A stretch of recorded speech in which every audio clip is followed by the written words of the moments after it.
crítico de um Deus mandou aqui, padre, um ser humano, antes de conhecer Jesus, é inocente? Porque se eu não sei o que estou fazendo, logo faço por inocência. Sim, ninguém pode ser julgado por aquilo que não conhece. Vou contar pra vocês o caso de uma amiga minha que foi juíza da vara infantil em Uberlândia. Inclusive faleceu de Covid, essa juíza. Era uma super amiga, uma mãe que eu tinha. Ela falava, padre, o que me fez sair da vara infantil foi ter que julgar casos de menores que eram violentados em casa.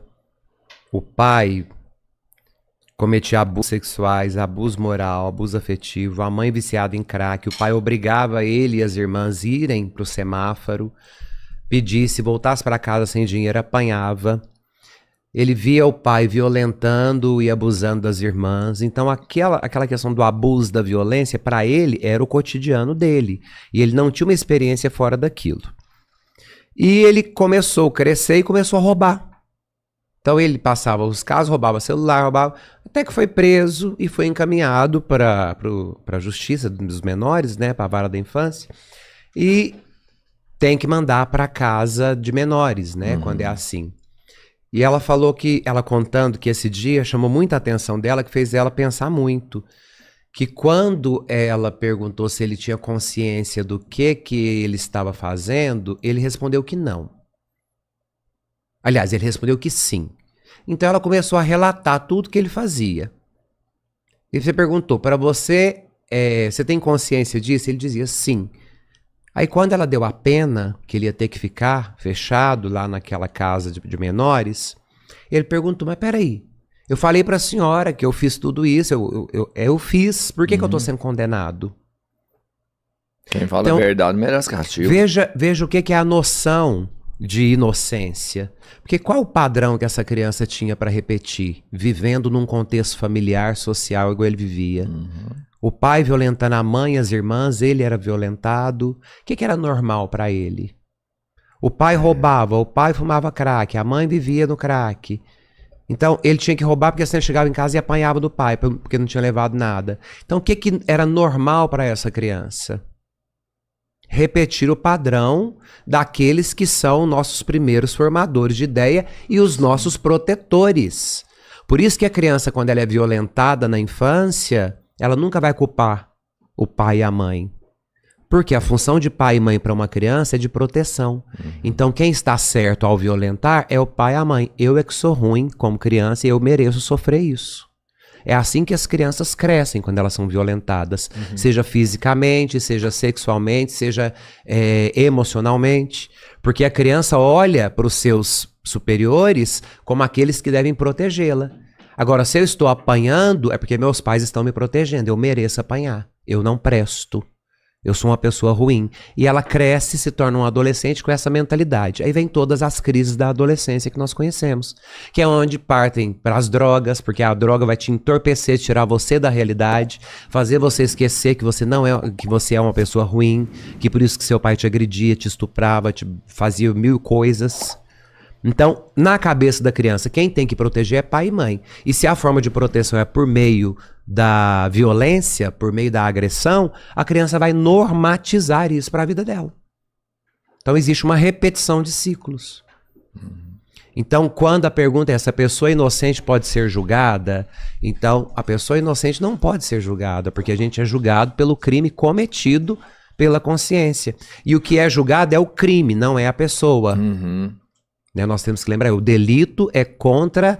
Aliás, o delito é que é julgado, não é a pessoa que cometeu o delito. Porque de acordo com as regras da sociedade, aquela atitude é um delito passivo de pena. Sim. Pode ser que em outro país aquilo não seja um delito, então não vai ter pena. Né? Provavelmente ele deve ter jogado alguma outra questão, porque ele, pelo nome dele no chat... ele não acredita em Deus, nem na Bíblia, e ele jogou isso para poder me responder. Ver se ele respondeu. Colocar na parede.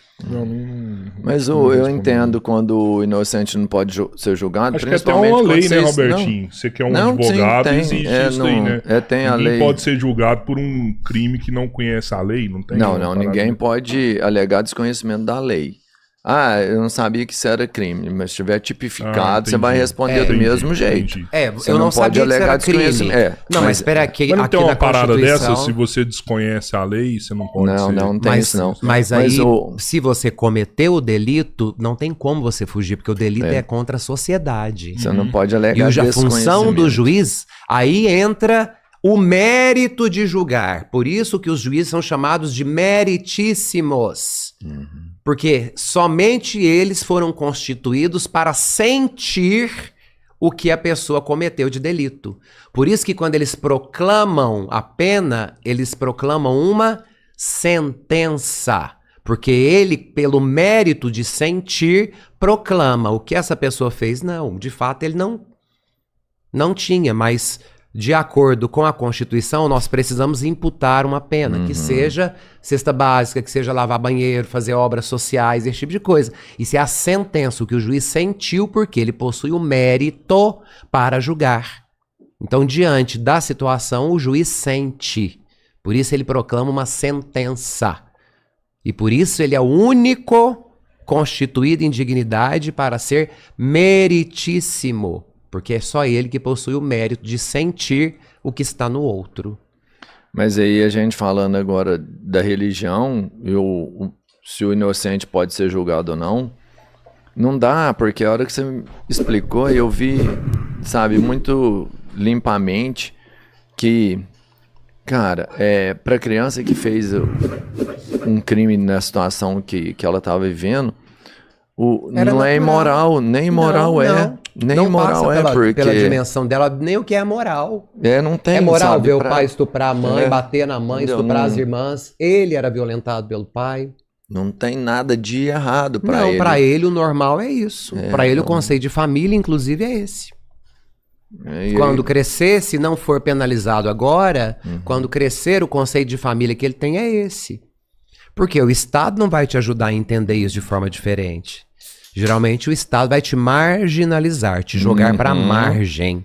Vai te tirar do centro e te colocar na beira. E quem está na margem geralmente não é visto. Mas é cobrado igual aos outros, Mas né? é cobrado porque todos são iguais. O crítico de um Deus inexistente. Isso, é ele. Ele agradeceu, ele ouviu aí. Não teve nada, não teve outra questão, não? O problema não é a fé. É a forma como nós estamos acessando o sagrado. Nós estamos orando, rezando, mas sem compreender a linguagem profunda da alma. Nesse nosso curso 100% online, você vai mergulhar nos 150 salmos canônicos, nos 9 salmos deuterocanônicos, com uma abordagem histórica, teológica e mística. Eu vou te guiar por esse caminho de descoberta com profundidade e verdade. Esse não é só um curso, é um chamado à reconexão com o divino. Se você sente que está pronto para dar esse passo, clique no botão abaixo e garanta agora a sua vaga para este curso. Conheça o canal Verbo Música Católica, um refúgio completo com músicas de adoração ao Santíssimo, a doçura das canções para Nossa Senhora, a força do louvor a Jesus, o clamor ao Espírito Santo.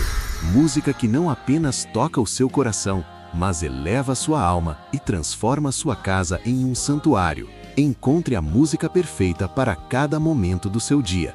Verbum Música Católica, a sua nova playlist. Ouça agora no YouTube. O link está no primeiro comentário fixado e na descrição do vídeo.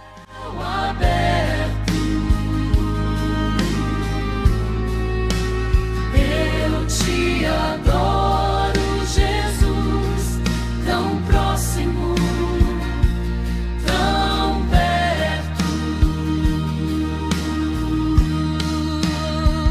Fica comigo,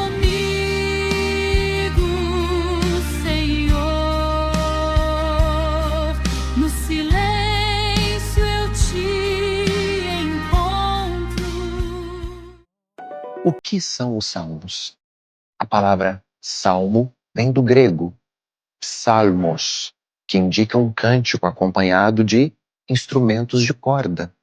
Mas no hebraico, o termo para salmos é Tehillim, que significa louvores. Mas por que louvores? Se tantos salmos expressam dor, tristeza, desespero. Porque louvar a Deus não é apenas cantar de alegria, mas é também confiar mesmo na dor. Louvar é persistir na relação com Deus, mesmo quando tudo parece ausente ou confuso. Os salmos são, portanto, orações poéticas, que brotam da alma humana em todas as suas expressões. Alegria, gratidão, dor, arrependimento, dúvida, esperança. Eles refletem o coração do homem diante de Deus, e o coração de Deus que se revela ao homem.